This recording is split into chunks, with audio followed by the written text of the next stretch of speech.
CPJ calls on Thailand not to deport detained Democratic Voice of Burma reporters to Myanmar. Thai authorities should refrain from deporting 3 Democratic Voice of Burma reporters who were arrested, the Committee to Protect Journalists said. And who's actually saying this? This is Sean Crispin, CPJ's senior Southeast Asia representative. And they go on and say Democratic Voice of Burma, an independent broadcaster that Myanmar's military government banned in March, released a statement today stating that 3 of its journalists had been arrested in the Thai city of Chiang Mai. Police charged them with illegal entry into Thailand. First of all, who is the CPJ to tell the Thai government what they can and cannot do in their own country regarding people who allegedly entered the country illegally? Second of all, I could tell you right now that the Democratic Voice of Burma is not an independent broadcaster. That is an absolute lie. It couldn't be further from the truth.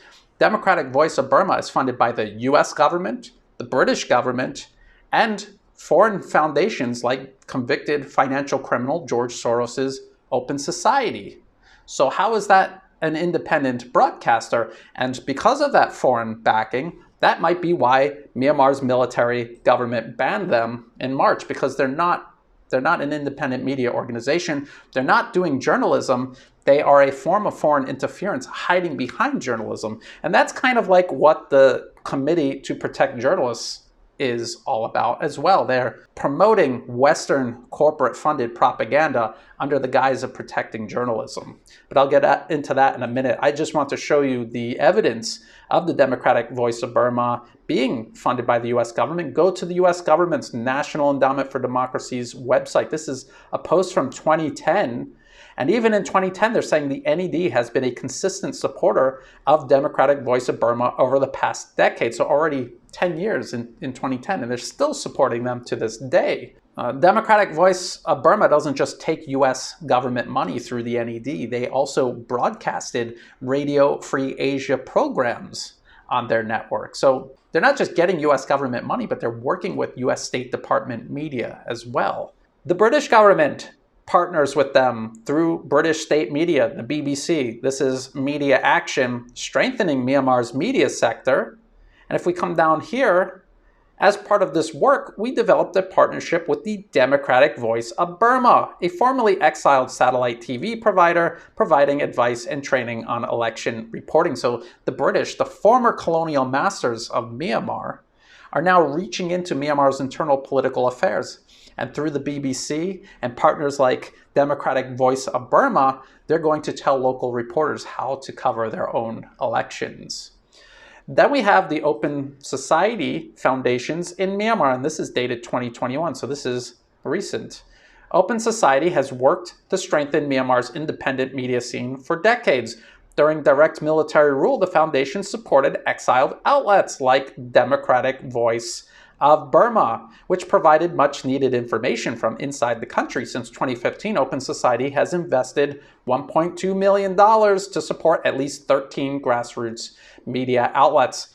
How are they grassroots? How are they independent if Open Society, the US and British governments are funding them? Grassroots means from the community and supported by the community. This is the exact opposite of that. So again, this is them using these principles, these ideas that people find appealing, hiding their agenda behind them, when in fact what they're doing is the exact opposite. They're subverting media freedom in Myanmar because they're imposing a foreign agenda on the media space, the information space in that targeted country. And so let's go back to the CPJ's calls on Thailand not to deport these detained Democratic Voice of Burma reporters and them claiming that it's an independent broadcaster. You saw clearly they aren't independent at all. They're the exact opposite. They would not exist without this foreign government and foundation funding. So why is the Committee to Protect Journalists lying to us?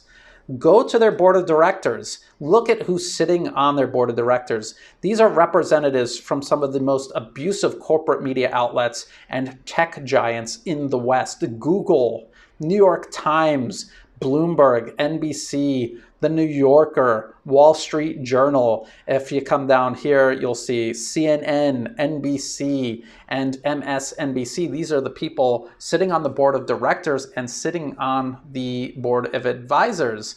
These are verified liars. These are people who have helped sell the most destructive lies told this century, justifying some of the worst crimes against humanity this century. The 2003 invasion of Iraq, for example, 1 million dead. The 2011 US intervention in Libya, and then also in Syria. The ongoing atrocities in Yemen. The ongoing atrocities by Israel against Palestine right now as I'm recording this.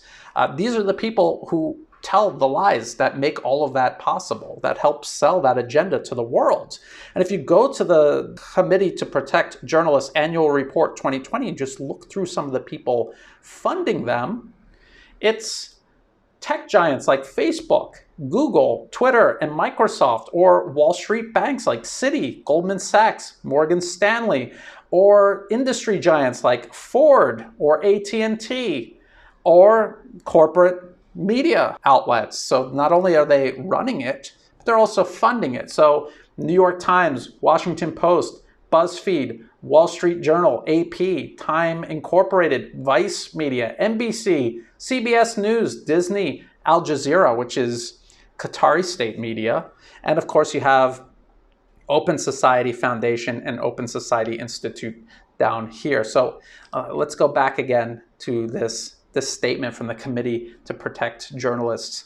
Just like Human Rights Watch doesn't actually care about human rights, they hide behind it to help promote US wars of aggression, to help justify them using human rights as a pretext. This is what the Committee to Protect Journalists are doing. This is what they're doing. They're protecting Western-backed propagandists like Democratic Voice of Burma, not actual journalism. As a matter of fact, some of these corporations and tech giants that are funding the Committee to Protect Journalists are some of the most abusive when it comes to media freedom. And not only in the West, but they reach into the information space of other countries and disrupt media freedom there. Just look at what Facebook, Twitter, and Google do all around the globe to suppress alternative voices, going against Western narratives. I'm pointing this example out because I want to show how this conflict in Myanmar, fueled by US interference, is kind of spilling over into Thailand little by little.